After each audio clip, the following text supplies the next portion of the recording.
Les jeudis de l'Iliade. Donc bonjour à tous, donc Guillaume Travers de la nouvelle librairie et de la revue Éléments. Donc un petit mot d'introduction avant de laisser la parole à Philippe. Donc on est ravis de vous retrouver avec dans le cadre de ces soirées entre l'Institut Iliade et la nouvelle librairie. C'est la 3e édition, donc après on avait fait Dominique Vénère et on avait fait Solzhenitsyn. Nous aurons le mois prochain Machiavel avec Le Prince. Donc nous allons connaître tous les premiers jeudis du mois une conférence sur un grand auteur à découvrir ou à redécouvrir. Et là je crois qu'on a quelque chose de vraiment très intéressant pour ce soir, puisqu'on a Oswald Spengler, qui est probablement un des auteurs que tout le monde connaît plus ou moins de nom, mais que très peu ont lu. C'est un auteur qui peut paraître dur d'accès. Quand on voit les 2 volumes du Déclin de l'Occident, ça peut être très impressionnant. Le style est un peu compliqué. Si on va sur Wikipédia, on comprend pas forcément tout du premier coup. Donc c'est très intéressant d'avoir quelqu'un pour nous expliquer ce qu'il en est, pourquoi Spengler est important, pourquoi tout le mouvement auquel il se rattache, qui est la révolution conservatrice allemande, est un mouvement incroyablement important et intéressant. C'est une personnalité fascinante, qui a une tête absolument extraordinaire qu'on peut voir sur le numéro de Nouvelle École. Donc je vous invite à écouter Philippe. Et puis nous avons évidemment quelques ouvrages de Spengler. Alors son maître-œuvre, c'est évidemment le Déclin de l'Occident en 2 volumes. On en a quelques exemplaires. C'est assez dur à trouver, donc n'hésitez pas à l'acheter.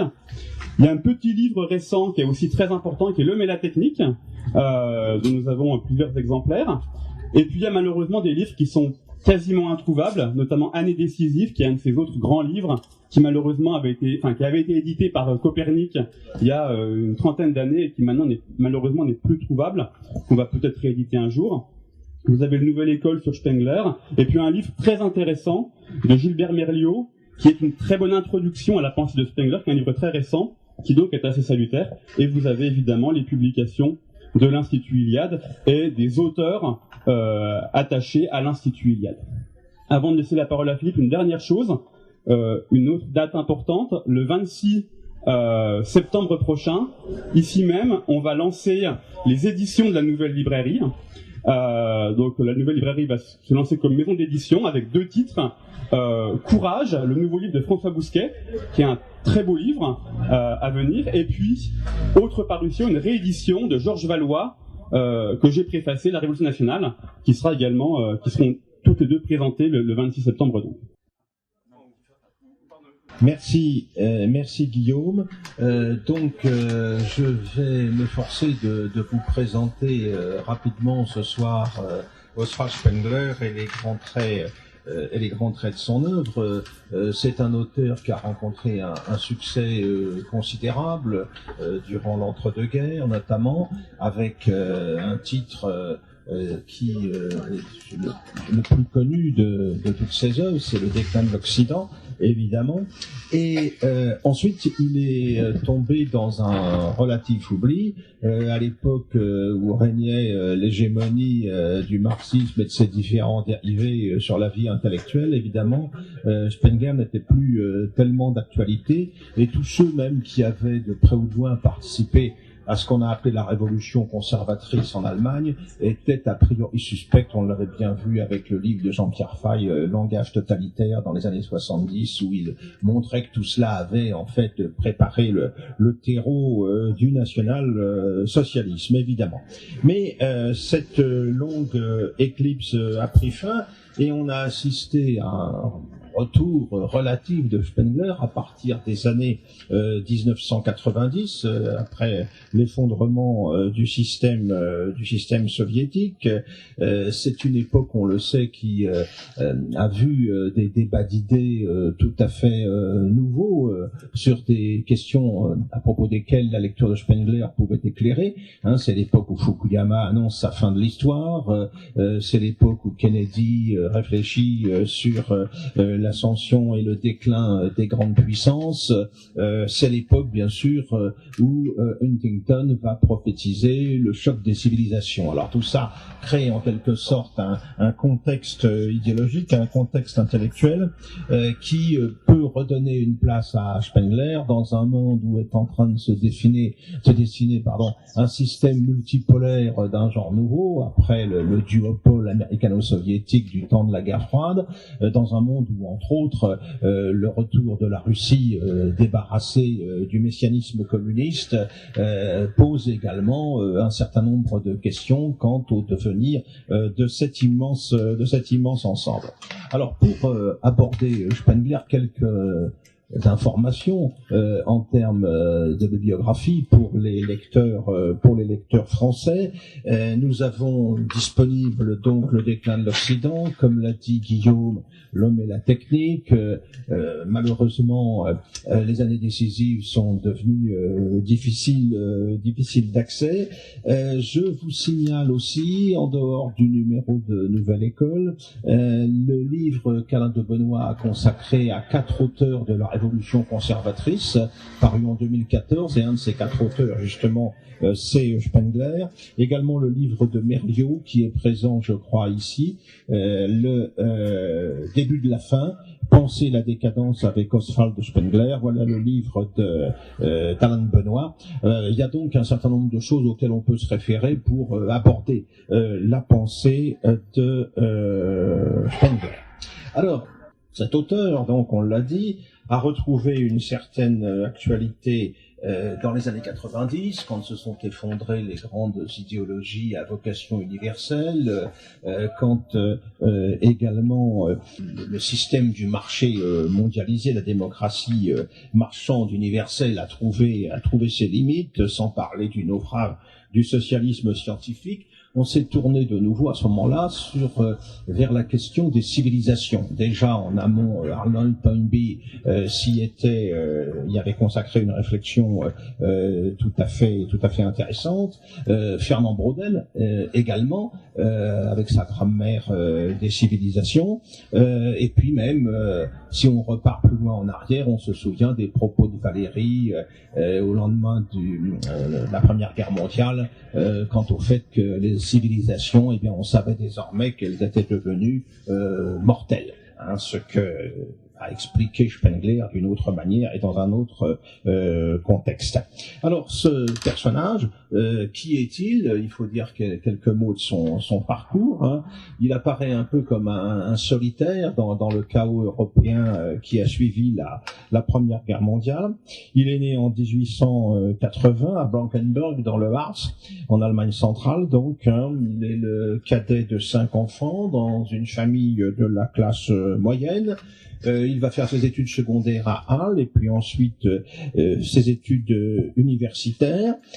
Alors il s'intéresse pendant ses études universitaires à la fois aux sciences naturelles, aux mathématiques et à la philosophie. Alors c'est assez intéressant parce que cet intérêt pour les sciences naturelles, on va voir comment ça va l'amener à appliquer à sa réflexion sur l'histoire un certain nombre d'éléments fournis par ces disciplines-là. C'est pas quelque chose d'absolument exceptionnel, on le sait, c'est dans des conditions un peu analogues que Ratzel, le fondateur de la géopolitique allemande, qui avait lui aussi une formation tournée vers la biologie, qui avait comme parmi ses maîtres Ernst Haeckel, qui avait été un des introducteurs du darwinisme en Allemagne, eh bien avait appliqué en quelque sorte les données de la biologie à l'espace géographique pour inventer ce qui allait devenir la géopolitique. Eh bien, finalement, Spengler va faire un petit peu la même chose avec l'histoire. Alors, il va donc, une fois ses études terminées, il a soutenu une thèse sur Héraclite. Il va être professeur pendant quelque temps, puis il va hériter de sa mère, ce qui va lui assurer une aisance suffisante pour se consacrer uniquement à ses travaux philosophiques. Il va notamment très vite projeter de bâtir une sorte de système philosophique visant à interpréter l'histoire universelle, ce qui sera à l'origine évidemment du déclin de l'Occident. Il est réformé, donc il ne participe pas à la Première Guerre mondiale. Pendant cette période, il ne s'en intéresse pas moins aux questions politiques. Il souhaite une réunion, en quelque sorte une alliance entre conservatisme et socialisme, ce qui peut paraître assez original à l'époque. Et entre-temps, en avril 1918, eh bien, va paraître à Vienne le premier volume du déclin de l'Occident. Le second paraîtra en 1922. En attendant, nous sommes dans une Allemagne complètement traumatisée par la défaite de 18. Spengler se retrouve à Munich. Il va publier un essai Prussianité et socialisme qui va être très remarqué dans une période où tout le monde s'interroge sur ce que doit être, ce que peut être l'avenir de l'Allemagne après la catastrophe qui vient de s'abattre sur le Reich en novembre 1918. Il va très vite se rapprocher de ce vaste courant très varié, très divers d'ailleurs, qu'on appelle la révolution conservatrice, en particulier d'un groupe qui se proclame celui des jeunes conservateurs, et il va ainsi acquérir une certaine notoriété, surtout après l'apparition du deuxième volume du déclin en 1922. Entre-temps, il voyage en Europe, il multiplie les conférences, il se rapproche des associations qui s'intéressent à l'œuvre de Nietzsche. Encore une fois, est accueilli un peu partout en Allemagne. Il va ainsi prononcer à Hambourg en 1930 une conférence remarquée dont la matière fournira l'origine des années décisives qui paraîtront en 1933. En 31, il a déjà publié L'homme et la technique, et en 32, ses écrits politiques. Alors nous sommes au début des années 30. La question se pose là pour les intellectuels allemands du positionnement par rapport au nouveau pouvoir qui vient de s'installer avec l'arrivée de Hitler à la chancellerie en janvier 33. Eh bien, Spengler, très clairement, est hostile au nazisme. À l'été de 1933, il va refuser un poste à l'université de Leipzig, et il va en quelque sorte se considérer ensuite comme une sorte d'émigré de l'intérieur, pour reprendre la formule qui valait au XIXe siècle dans d'autres circonstances. Et c'est dans ces conditions que finalement il va mourir à Munich le 8 mai 36, à l'âge c'est jeune de 56 ans, un an après avoir démissionné de la Nietzsche Archive parce qu'elle considérait qu'elle était trop contrôlée par le parti nazi. Alors voilà pour le parcours de l'homme. Alors maintenant, quelles sont les idées qu'il a avancées, qu'il a mises en forme durant toute cette période? Spengler va d'abord définir une anthropologie nouvelle. Elle s'exprime notamment à travers l'homme et la technique. Il se prononce contre les illusions de l'humanisme idéaliste, humanisme idéaliste dont on a vu le sanglant échec évidemment avec la tragédie de 1914. Que nous dit-il à ce propos? L'homme enveloppe la réalité d'espérances progressistes bleu lillette et rose bonbon, s'ensevelit sous les fleurs de la rhétorique et de la littérature, se réfugie en rampant derrière l'abri des idéaux pour essayer de ne rien voir. Donc, il dénonce le déni de réalité qui est propre à son époque. Pour lui, il n'y a pas de genre humain homogène, investi d'une nature particulière et voué à une finalité spécifique. Et là, il a cette formule restée célèbre: l'humanité est un concept zoologique ou elle est un mot vide de sens. Donc, un positionnement très clair qu'il inscrit dans toute la tradition de ce qu'on a pu appeler le darwinisme social. En tout cas, pour lui, les hommes dont s'entretiennent les philosophes, les théologiens, ces hommes-là n'existent pas. Et en revanche, il y a seulement des hommes d'une époque, d'une localité, d'une race, moulés dans un moule congénital personnel, individus qui s'affrontent au combat dans un monde donné et triomphent ou succombent pendant que l'univers ambiant continue à tourner avec une totale indifférence.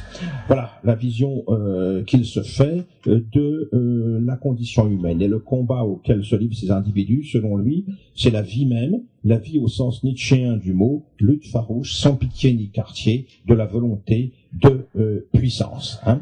Donc, dans ce contexte, évidemment, tous les finalismes optimistes des théologiens, des idéologues, des marxistes, tout ça pour lui n'a évidemment aucun sens. Pour comprendre la nature de l'homme, il faut lui rendre sa dimension biologique. L'homme, dit-il, est un animal de proie, c'est un prédateur. En plus, c'est un prédateur inventif grâce à l'utilisation de la technique qu'il considère, lui, Spengler, comme une tactique vitale, une tactique inventive qui doit permettre à l'homme de faire triompher sa volonté de puissance sur le monde. Alors évidemment, voilà des propos qui ont de quoi choquer à l'époque, hein, cette réduction de l'humanité à sa dimension biologique, mais il se trouve que quelques décennies plus tard, eh bien après les découvertes réalisées par les paléontologues en Afrique orientale, en Afrique australe, là où s'est mis en place le processus d'hominisation, eh bien on s'est rendu compte que, comme le dira Robert Ardrey dans les années 60, c'est la chasse qui créa l'homme, c'est la violence, c'est la capacité à dominer la nature, c'est cette vision de l'homme de proie qu'avait défini donc Spengler pour opposer cet homme à la masse, au troupeau, qu'il assimile aux herbivores. Eh bien, à l'inverse, l'homme de proie, lui, il a une conception tragique du monde, de la vie, hein, dans une perspective qui est celle qu'il évoquait en citant Nietzsche tout à l'heure. Alors, tout cela débouche sur le plan politique et social sur l'instauration d'un ordre hiérarchique naturel, d'un inégalitarisme positif, hein, et face à cette nécessité qui s'inscrit dans l'ordre de la nature, eh bien Spengler dénonce l'ère des masses dans lequel l'Europe est entrée, et il entend réagir contre cela, et il a pour cela une formule contre les masses anonymes, indifférenciées, qui sont source de décadence pour une société, de tension. Eh bien, il faut bâtir un peuple organisé, éduqué, dans une large mesure dans le contexte exceptionnel qu'a représenté la guerre mondiale. En fait, Spengler pense que le modèle de l'État prussien correspond justement pour organiser la société humaine telle qu'il l'entend. Alors, il s'inscrit ainsi dans une vision biologique, organique, hein, contre l'idéalisme et les finalités moralisantes jusque-là dominantes. Alors voilà pour son anthropologie, sa conception de l'homme. Maintenant, sa conception de l'histoire. Eh bien, il explique à ce propos qu'il faut oublier la sentimentalité des siècles précédents. Nous avons appris que l'histoire est quelque chose qui ne tient pas le moindre compte de nos espérances. C'est le point de départ. Hein. Et malgré tout, il souhaite, en s'éloignant des illusions du progressisme et des messianismes divers qui pouvaient animer son époque, hein, sans tenir compte bien sûr des lendemains qui chantent à venir, eh bien, il entend mettre sur pied une prédétermination de l'histoire afin d'expliquer ou d'analyser ce que peut être l'avenir de la culture européo-américaine dans ces phases non encore écoulées. Et c'est pour cela qu'il va tenter de bâtir donc une philosophie de l'histoire universelle en s'appuyant sur une méthode de morphologie comparée, nous dit-il. Il va se pencher sur toutes les grandes cultures, toutes les grandes civilisations que le monde a connues, et il va essayer de décrypter dans leur évolution respective quels sont les moments, quelles sont les étapes les plus significatifs, et comment ces moments se répondent en quelque sorte, comment les cultures, les civilisations obéissent à un ordre en quelque sorte naturel, biologique, qui fait qu'elles passent par des phases de naissance, de maturité et ensuite de déclin pour aboutir finalement à leur disparition. Et pour cela, il recourt au principe d'analogie, il se penche sur diverses époques et puis il cherche à analyser, à trouver quels sont les moments, les signes, les épisodes, les événements qui ont des significations identiques dans diverses cultures à divers moments.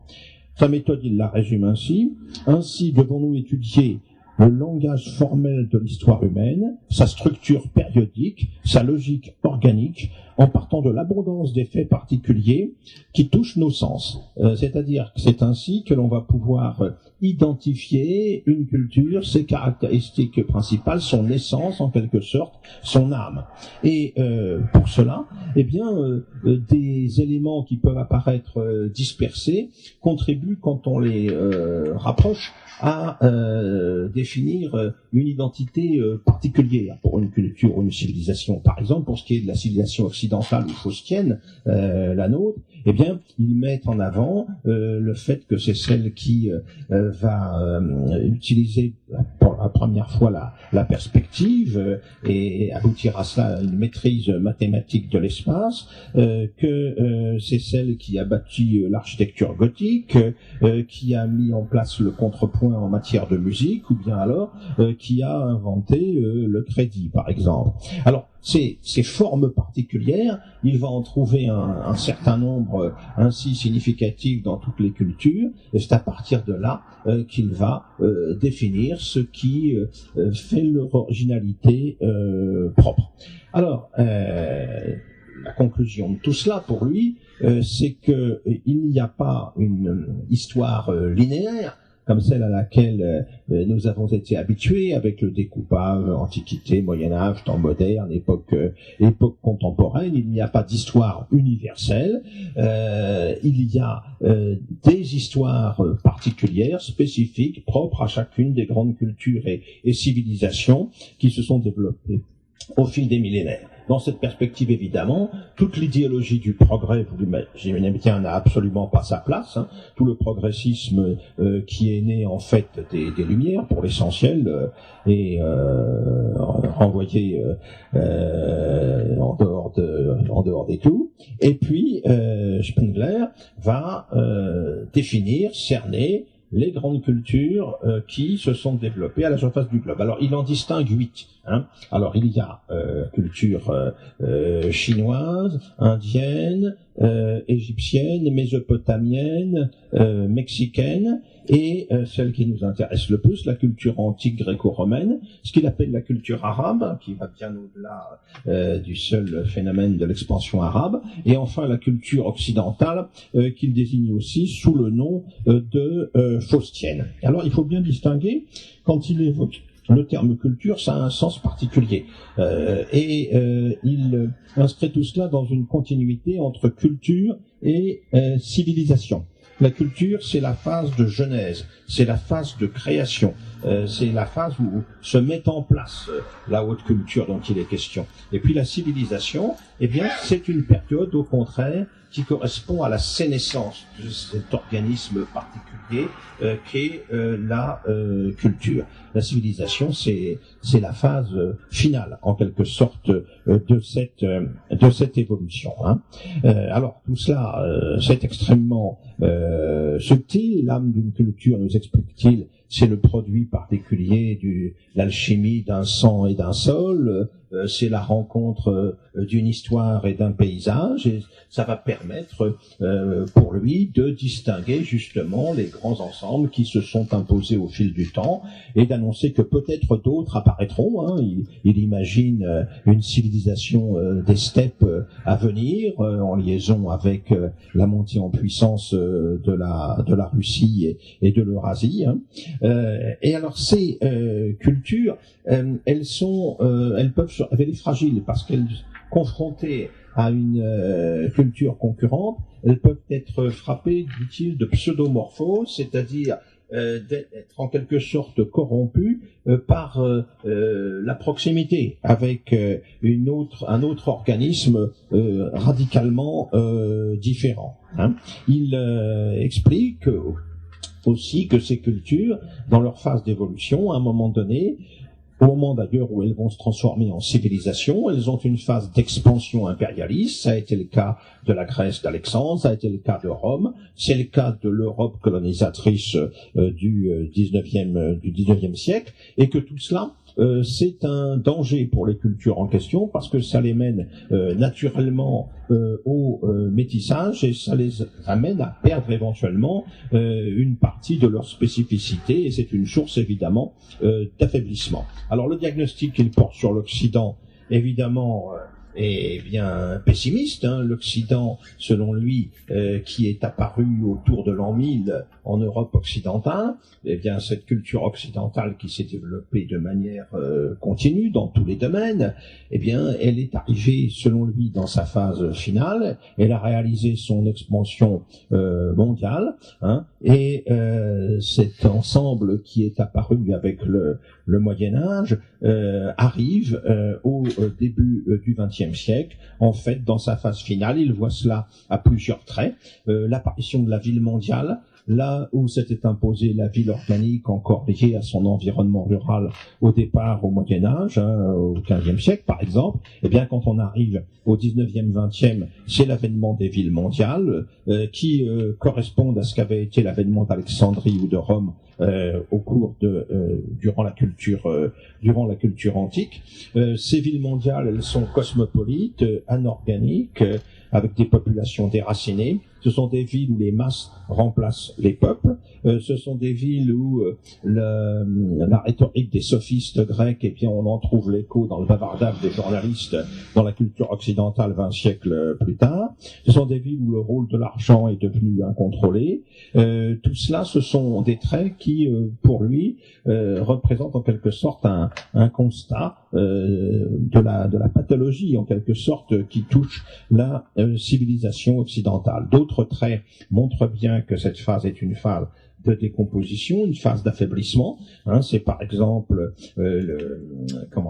l'analogie qu'il établit entre le développement du bouddhisme en Asie, en Inde et en Asie, le développement du stoïcisme en Grèce et puis à Rome, et le développement du socialisme dans l'Europe contemporaine. Dans tous ces cas, il y a un refus du monde, il y a une sorte de passivité assumée face au monde, et ça, évidemment, c'est la source d'un déclin inévitable. Autre trait de cette phase de décomposition, ce qu'il appelle la seconde religiosité. Là où l'homme, avec un rapport au cosmos parfaitement naturel, organique, à travers les cultes civiques des cités grecques ou de l'ancienne Rome par exemple, eh bien, les périodes de décomposition voient l'avènement d'une seconde religiosité, celle des cultes asiatiques ou orientaux à Rome au début de l'Empire, celle du développement de l'occultisme et d'un ésotérisme de bazar dans l'Europe du 19e, 20e siècle par exemple.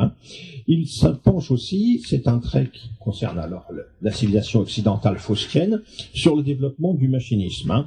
Le développement du machinisme qu'il voit d'une manière assez inquiète, parce qu'il distingue déjà ce qui va devenir, selon lui, la nausée des machines, parce que la société va être soumise à une hégémonie de la technique qui va se révéler assez vite insupportable. Et là, il tient des propos qui anticipent largement sur des réflexions et des préoccupations actuelles. Alors, que propose-t-il face à cette situation? Il propose une réaction qui est celle de la tenue, en quelque sorte. Pour lui, le modèle qui doit prévaloir, c'est le modèle prussien. Le déclin de l'Occident est quelque chose d'inéluctable, d'inévitable. Eh bien, il faut faire en sorte de tenir debout jusqu'au bout. Il faut faire en sorte de maintenir en quelque sorte les disciplines et les traditions qui ont fait les puissances du passé, et il insiste sur le choix d'Achille selon lequel une fin honorable est la seule chose dont on ne puisse priver un homme. Alors, maintenant, quelle est son attitude vis-à-vis du Troisième Reich, puisque c'est un contemporain, évidemment, de l'arrivée au pouvoir de Hitler, même s'il disparaît dès 1936. Il y a dans la révolution conservatrice des tendances très différentes, mais on le sait, beaucoup des porte-parole de cette révolution conservatrice ont rencontré quelques difficultés avec le pouvoir qui s'est installé en 1933. Spengler reproche surtout au nazisme et à Hitler son racisme biologique, hérité de Houston Stewart Chamberlain pour l'essentiel, héritier d'un darwinisme social qui a connu son heure de gloire au XIXe siècle. Pour lui, ça ne correspond pas à sa conception de la race qui est le résultat d'une éducation dans la durée et non pas le résultat d'une simple transmission génétique ou ethnique. Alors ça c'est un premier point de divergence. En plus, il reproche au mouvement hitlérien d'être un mouvement plébéien. C'est lui qui est son modèle, c'est l'aristocratie prussienne. Il méprise Hitler. Il considère Hitler comme un imbécile, comme un démagogue. Son ministère, constitué en janvier 1933, c'est un ministère de carnaval, dit-il. Alors il le rencontre quand même à Bayreuth en juillet 1933, mais on l'a dit, il a refusé un poste universitaire à l'époque, et surtout dans ces années décisives qui paraissent en cette même année 1933, eh bien, il ne dit pas un mot ni du parti, ni du Führer, ce qui est évidemment très mal vu du côté des intéressés, et il aggrave son cas en démissionnant, je l'ai dit, en 1935 de la Nietzsche Archive, l'association qui s'occupait de la promotion de l'œuvre de Nietzsche, parce qu'il considère qu'elle est par trop récupérée par les nazis, qu'il considère comme des idiots de province. Il dit d'eux grande gueule et petit cerveau, etc.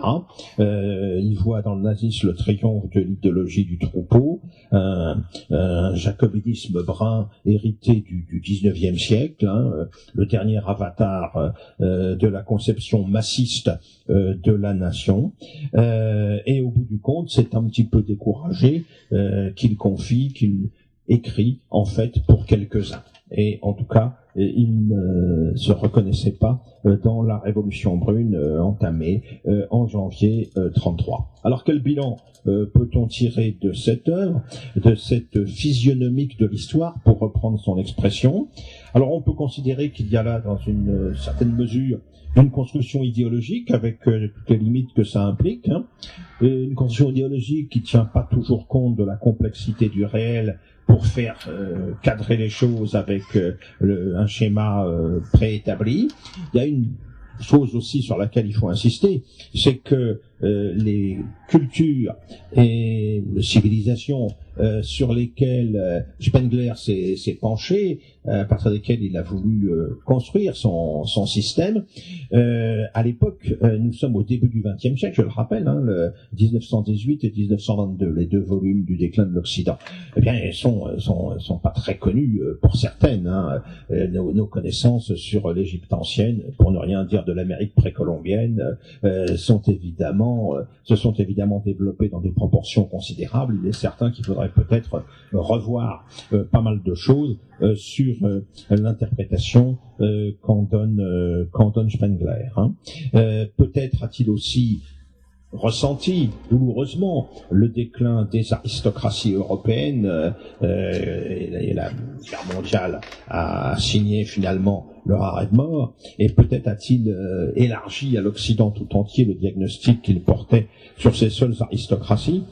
Il a laissé entendre que la Russie pourrait peut-être à l'avenir être l'endroit où pouvait se construire dans un espace nouveau, dans un horizon nouveau, celui des immenses steppes de l'Eurasie, une nouvelle culture qui viendrait succéder à la culture occidentale arrivée en fin de course. Mais c'est évidemment, tout cela reste difficile à préciser, surtout si l'on considère encore une fois que ces réflexions remontent au début du siècle dernier. En tout cas, les perspectives organicistes qu'il a mises en lumière sont de toute manière très intéressantes. Considérer les blocs historiques que constituent les cultures, les civilisations, comme des organismes vivants soumis, comme tout organisme vivant, aux lois de la naissance, de la vie, de la mort. C'est un point de départ tout à fait intéressant. Ça peut être une méthode d'analyse riche d'enseignements. En même temps, son pessimisme radical peut paraître moins évident. Il est certain que l'Europe, on le voit bien aujourd'hui, au-delà de l'élargissement qui a été le sien à partir du XVIe siècle, c'est l'Europe qui a décloisonné le monde au XVIe siècle, et il l'a fait à son profit. Eh bien, cette expansion planétaire, on sait quelles en ont été les conséquences, on sait le reflux qui s'est produit au cours du XXe siècle, le dramatique siècle de 1914. On voit bien les menaces que représente la montée de l'islam, la renaissance de vastes ensembles tels que la Chine ou l'Inde peut-être demain. Mais en même temps, ce pessimisme radical, ce déterminisme auquel croit Spengler, on peut considérer qu'il n'est pas acquis de toute manière, de même que on peut contester Spengler quand il établit une différence fondamentale entre la culture antique et la culture occidentale. Nous savons, nous, au contraire, quelles sont les continuités entre ce monde antique, le monde d'Homère cher à notre ami Dominique, et puis ce qu'a été l'histoire ultérieure de l'Europe. Eh bien, nous pouvons penser, peut-être, sachant que un certain nombre d'éléments sont toujours là, éléments anthropologiques, culturels majeurs, nous pouvons penser qu'après le dramatique siècle de 1914, nous pourrons connaître ou espérer un réveil européen à venir, un nouveau miracle européen. Ce sera à nous, au-delà de tous les déterminismes, de faire en sorte qu'il se produise. Voilà.